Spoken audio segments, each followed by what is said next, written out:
నమస్తే BCC news కి స్వాగతం। నా పేరు విజయ। నేటి ముఖ్యాంశాలు। ప్రజల సమస్యలకు పరిష్కార వేదికగా పబ్లిక్ గ్రీవెన్స్ రెడ్రెసల్ కార్యక్రమం। ప్రజా ఫిర్యాదుల పరిష్కారంలో అలసత్వం చేయకండి। ప్రజా ఫిర్యాదుల పరిష్కార కార్యక్రమంలో వచ్చిన ఫిర్యాదులన్నిటిపై చట్ట ప్రకారం విచారణ జరిపి నిర్దేశించిన గడువులోగా ఫిర్యాదుదారుల సమస్యలను త్వరితగతిన పరిష్కరించాలని సంబంధిత పోలీసు అధికారులను జిల్లా ఎస్పీ మణికంఠ చందోల్ గారు ఆదేశించారు।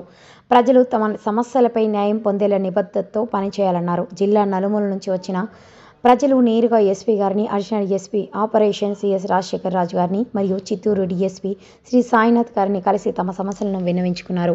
ప్రతి ఫిర్యాదును సమగ్రంగా పరిశీలించి త్వరితగతిన విచారణ జరిపి బాధితులకు న్యాయం చేయడమే మా లక్ష్యమని ఎస్పీ గారు అన్నారు। ఈ ఫిర్యాదులపై తక్షణ చర్యలు తీసుకుని ప్రజలు న్యాయం పొందేలా చూడాలని సంబంధిత పోలీసు అధికారులను ఆదేశించారు। ఈ కార్యక్రమంలో మొత్తం 37 ఫిర్యాదులు అందాయి। వాటి వివరాలు